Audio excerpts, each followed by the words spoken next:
A wooden ship longer than a football field, built without steel, without engines, without modern tools. They say we could build it today. They're wrong. Genesis gives us the specs.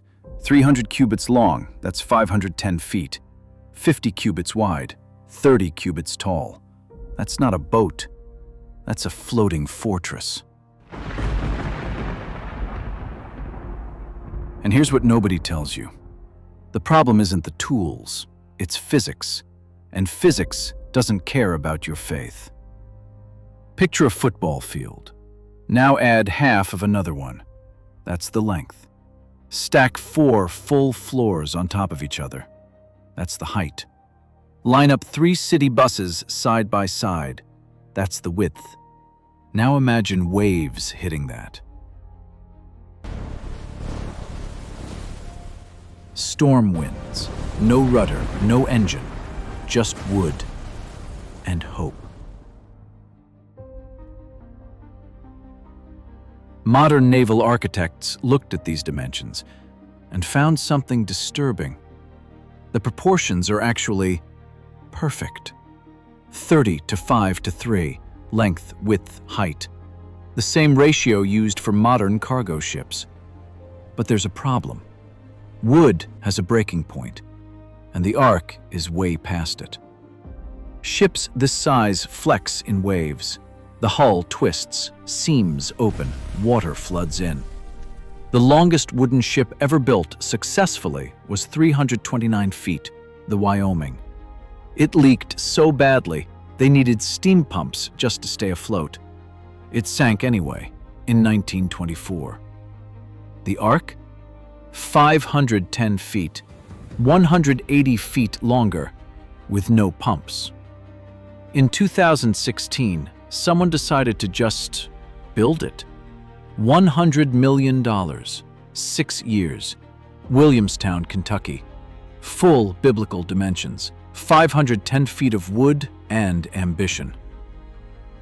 Except they had to cheat.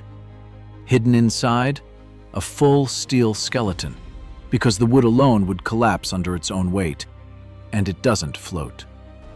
It can't float. Built on concrete foundations. So, yes, we built the Ark, but only by making it not an Ark. Scientists say it's impossible.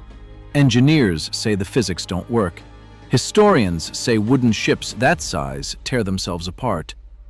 But what if we're asking the wrong question? What if the story was never about wood and nails? What if it was about this?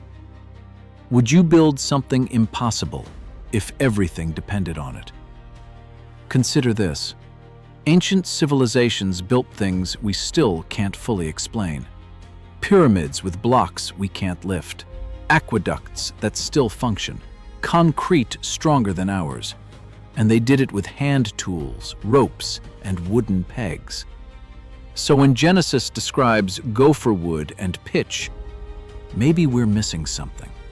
Maybe they knew techniques we lost, materials we don't recognize, methods we've forgotten. Or maybe that's not the point at all. 2 of every animal. Some counts say over 16,000 animals. They need food, water, space to move, air to breathe. And here's the part no one mentions. Waste removal. For 40 days, for 16,000 animals. 8 people, 16,000 animals. Even if you worked 24 hours a day, you'd have 30 seconds per animal to feed, water, and clean for 40 days straight without sleep.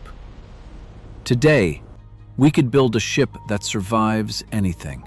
Steel hull, diesel engines, GPS navigation, ballast systems. It could handle Category 5 hurricanes. But that's not the Ark. The Ark was wood, pitch, and faith. No backup plan. No rescue coming. And that's what makes the story terrifying. Maybe the Ark was never meant to be replicated. Maybe it's a test, not of engineering, but of us. If you knew catastrophe was coming, would you prepare? Would you act when everyone else laughed? Would you build your ark or trust that someone else will save you? Because that's the real question. So could we build Noah's Ark today? Physically? Maybe. With steel, money, and modern engineering. The way it's described? No, physics won't allow it. But symbolically? We build arks every day. Businesses, families, backup plans, preparations for disasters we hope never come.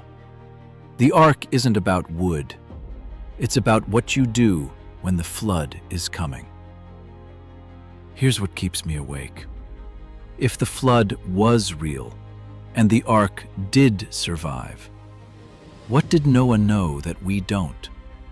What knowledge did we lose? Your ark is waiting.